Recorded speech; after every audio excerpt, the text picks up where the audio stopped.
Butik saya itu hanya segede garasi aja waktu itu. Bener-bener dari zero. Terlahir dengan trans gitu. Saya justru ngelihat seru gitu. Saya bisa melihat pandangan-pandangan yang orang lain tidak lihat. SD waktu kecil itu kan ditanya mau jadi apa? Mau jadi petani gitu. Kenapa? Kenapa kalau ada orang yang unik, kenapa masyarakat pada umumnya nggak susah amat sih menerima dia bahwa dia unik gitu? Ya udah biasa aja. Kalau secara attitude atau bahasa tubuh memang tidak pernah ada perubahan atau apa, dari kecil saya memang udah feminin. Kegagalan bukan akhir dari segalanya, kesuksesan juga tidak selalu ada selamanya. Suka duka silih berganti, tapi kemauan dan keyakinan untuk terus melangkah itu yang harus dimiliki. Dan di Zero to Hero hari ini saya kedatangan sosok yang luar biasa, Oscar Lawalata. Hai.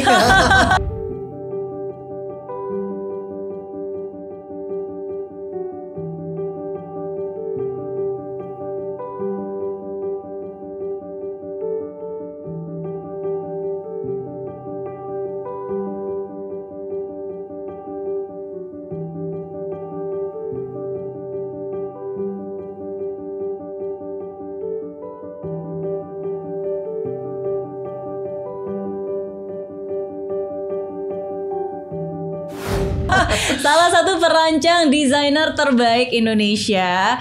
And today thank you so much for making the time untuk hadir di sini untuk ngobrol-ngobrol. Yes, senang hati. Lagi sibuk apa sekarang? Sekarang kebetulan thanks God di tengah pandemi ini lagi ada project datang ya untuk pembuatan company untuk uniform. Ya untuk seragam ada 2 company. 3 malah. Semoga. Makanya kita juga bersyukur banget, terutama teman-teman di kantor juga. Tapi kita memang secara koleksi kita pun untuk yang kain-kain Indonesia juga tetap berjalan. Kita cuman membuatnya lebih limited edition. Dan juga kita dengan label baru kita, Shah House. Itu juga kita membuat online Instagram shop namanya Shah House itu yang lebih affordable. Ya, jadi dengan pandemi ini justru kita tetap menyibukkan diri kita karena dari dulu tuh udah pengen banget punya produk yang lebih affordable karena orang selalu bilang baju Oscar mahal gitu. Iya, tapi kan emang kalau namanya desainer ya, apalagi desainer kondang, kadang-kadang kita mau datang ke butik aja udah pikir aduh kayaknya ini bakalan mahal nih. Iya betul, gitu. Bener sih. Jadi memang belakangan ini memang saya lebih fokus memang kepada yang eksklusif, terutama kain-kain Indonesia yang benar-benar buatan tangan gitu. Tapi dengan pandemi ini kan memang saya juga lebih kegiatan saya banyak yang kita kurangi kan. Nah dengan dikurangi itu saya bilang teman-teman di kantor, kita nih saatnya nih menghidupkan cita-cita kita mau membuat affordable product tetap unik. Kita juga nggak kita sebut mass production, kita bikin juga hanya terbatas tetap juga, ada ciri khasnya tetapi lucu gitu. Namanya Shah House. Namanya Shah House. Penasaran ya? Aku juga penasaran nih. Nanti kita akan ngobrol-ngobrol lebih banyak lagi tentang hal itu. Tapi satu hal yang aku suka dari Oscar adalah konsistensi. Jadi untuk bisa menjadi salah satu desainer terbaik di Indonesia yang juga konsisten dengan kain-kain Nusantara, itu kan dibutuhkan waktu yang panjang, tidak mudah, dan dibutuhkan proses yang pastinya juga tidak mudah. Tapi apakah memang udah cita-cita dari kecil pengen jadi desainer? Sebenarnya dari kecil tuh saya seneng art. Kayak waktu itu ngelihat sculpture, lukisan gitu, belum langsung berpikirannya fashion gitu. Cuman dengan saya lulus SMA pada waktu itu mau sekolah seni, kan memang kan pada umumnya seni kita mempelajari general dulu keseluruhan dong. Tetapi tidak diterima waktu itu di ITB.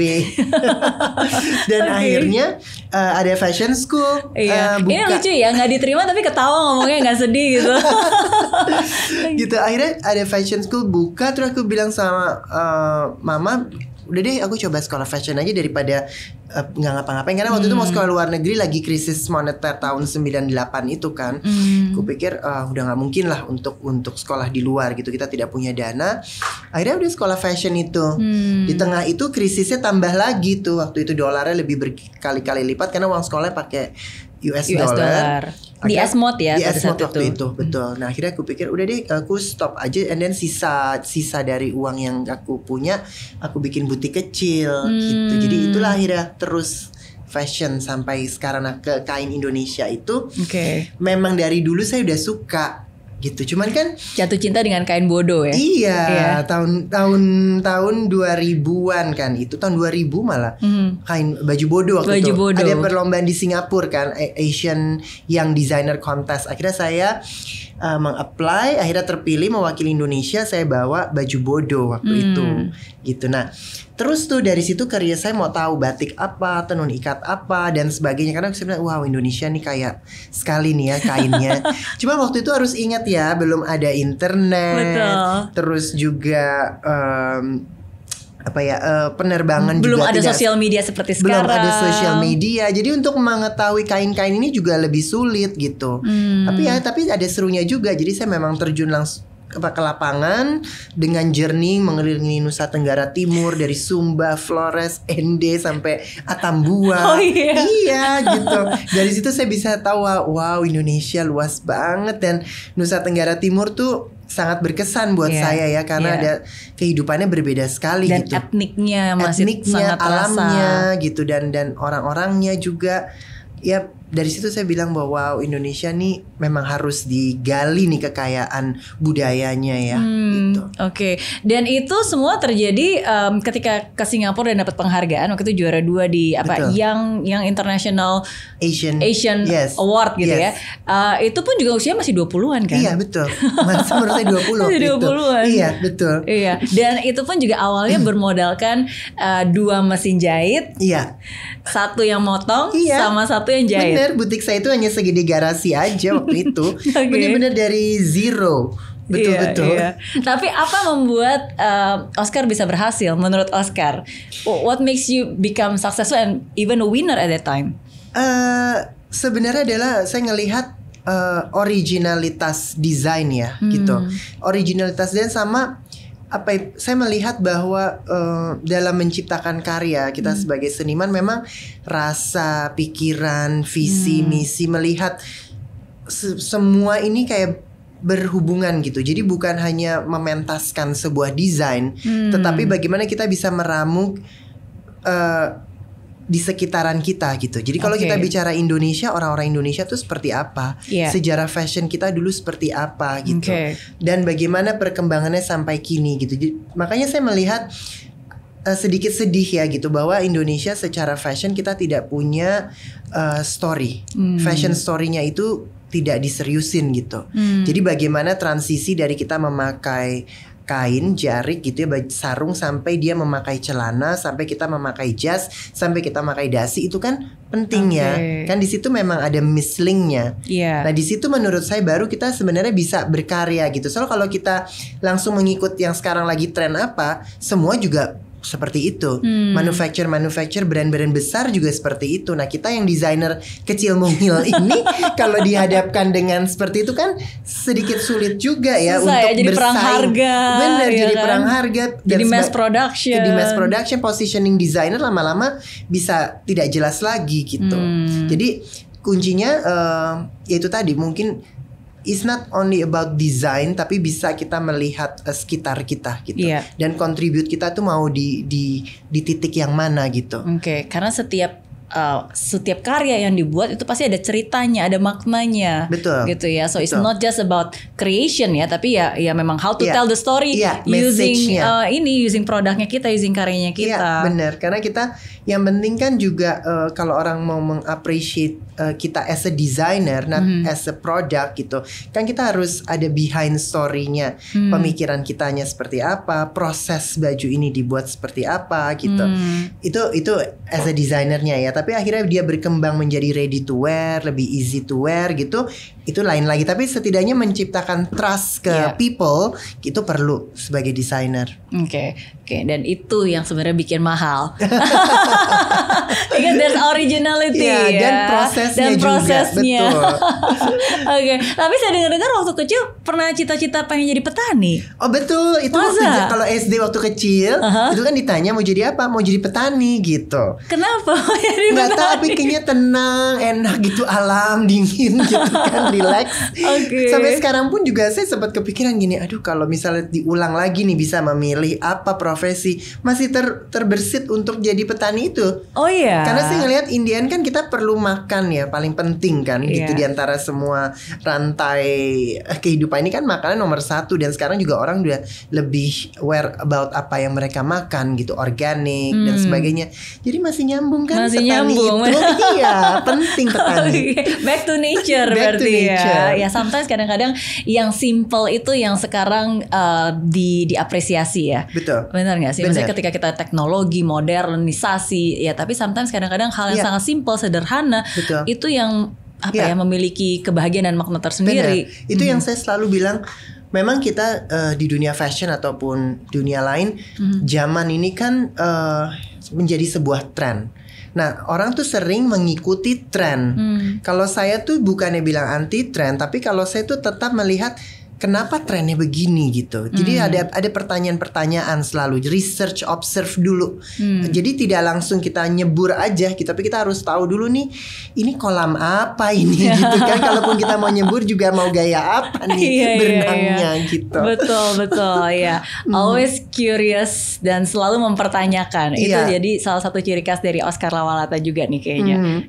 Betul banget. Betul ya. Kalau tadi Oscar bilang bahwa even produk itu, karya itu ada ceritanya, apalagi manusia. We all have a story to tell. Yes, you have definitely. your own unique story to tell, ya kan? Dan kadang manusia itu kita kita kadang-kadang nggak bisa mendengarkan cerita secara utuh. Betul.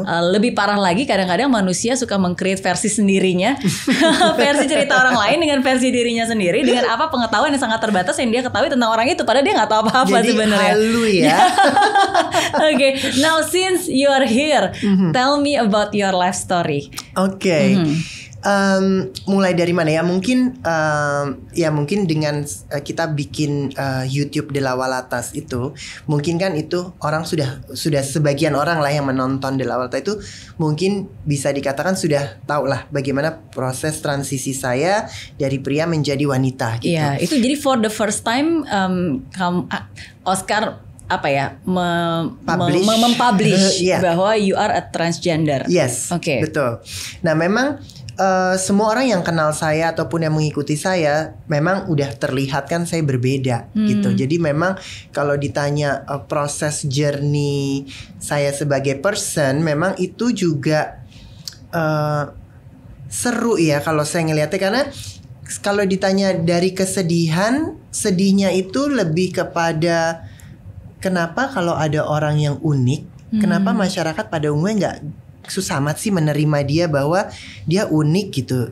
Ya udah biasa aja, sesuatu yang unik itu seharusnya biasa aja gitu. Tetapi kita sebagai orang yang unik, kita tuh kayak merasa kayak bukan didiskriminasi ya bisa dikatakan begitu secara tidak langsung gitu. Orang kan kayak ngelihat sesuatu yang aneh kan orang udah agak gitu dikit, agak nutup, agak nutup ataupun gitulah, ada reaksi-reaksi seperti itu gitu. Itu yang membuat saya sedih sebenarnya. Tapi kalau secara uniknya saya sih I'm happy gitu. Maksudnya terlahir dengan trans gitu. Saya justru ngelihat seru gitu. Saya bisa melihat pandangan-pandangan yang orang lain tidak lihat gitu. Jadi misalnya melihat perasaan wanita, perasaan pria gitu, ataupun tidak ada terlalu banyak border gitu. Di kepala ini. Dan itu menarik buat saya. Gitu. Kapan pertama kali Oscar mulai merasakan ada rasa perbedaan itu? Waktu kecil? Dari kecil udah begitu saya. Dari apa, SD? Iya. Apa yang dirasakan pada saat itu? Gak rasa apa-apa. Maksudnya memang saya begini. Jadi kalau secara attitude atau bahasa tubuh memang tidak pernah ada perubahan atau apa. Dari kecil saya memang udah feminine. Oke. Berarti perasaannya lebih halus. Mungkin gerak-geriknya. Gitu. Jadi bukan sesuatu yang sebenarnya ada satu momen terus akhirnya berubah, enggak. Tapi memang dari kecil juga memang sudah sudah pembawaannya mungkin lebih feminin, tutur katanya lebih halus. Betul. Ya kan, dari wajahnya juga lebih manis. Maksudnya seperti itu berarti ya. Dari kecil. Oke. Tapi aku pernah baca nih, dari sejak kecil sebenarnya memang Oscar sangat penyayang ya. Dan bahkan dengan adik sendiri, dengan Mario selalu yang mengalah. Bahkan sempet gendong Mario untuk jalan ke halte bus waktu saat SD harus naik bus. Iya, memang kan kita tuh memang kan hidup sama mama single mother, dan kita benar-benar dari zero banget gitu ya. Jadi kita ke sekolah tuh naik bus, persis pada anak-anak pada umumnya lah pada waktu itu. Nah, memang waktu saya sama Mario itu memang kita cuma berdua. Jadi ya kita main layangan, main petak umpet, terus juga, dan Iyo itu memang agak berbeda sama saya gitu. Saya orangnya yang disiplin gitu. Misalnya sekolah bangun jam segini karena harus mengejar busnya apa-apa. Nah, Iyo tuh suka males gitu, suka ngantuk, tidur dulu. Nah, kan kita dari rumah ke halte busnya itu kita harus jalan kaki setengah jaman. Wow, iya. Jauh juga. Jauh jalan kaki. Nah, disitulah dia suka berhenti sebentar, berem dulu gitu. Ayo toh nanti ke busnya gitu. Akhirnya kita bikin perjanjian, oke, kita main gendong-gendongan aja ya. Oh iya. Gitu. Oke, jadi dibuat fun ya. Gitu. Dibuat fun bener. Jadi kalau kita ingat-ingat dulu, aku sama Mario suka ketawa-ketawa kita. Gitu. But it's a good moment. Kita nggak pernah ngelihat bahwa walaupun kita berangkat dari bawah, bahwa hidup susah itu merana gitu. Kita enggak sih gitu, karena kita memang tidak pernah membandingkan diri kita dengan orang lain gitu.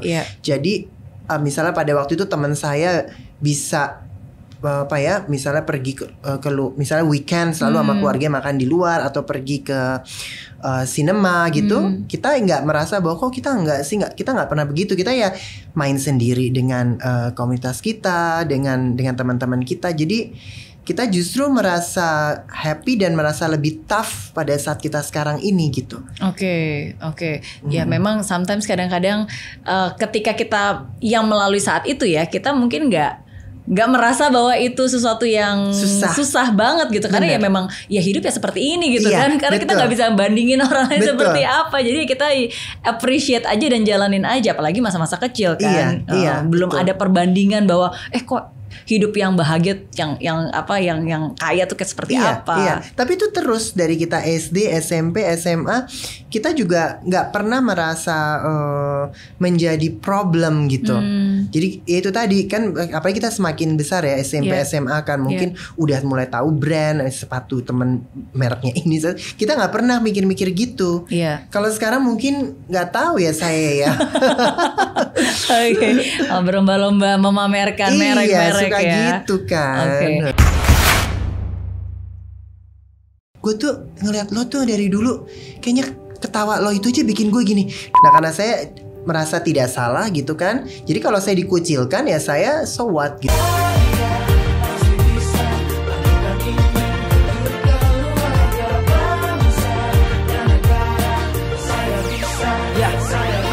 Laksana bumi tanpa hujan, hidup tanpa tujuan, kering dan mati tanpa hijaunya tumbuhan.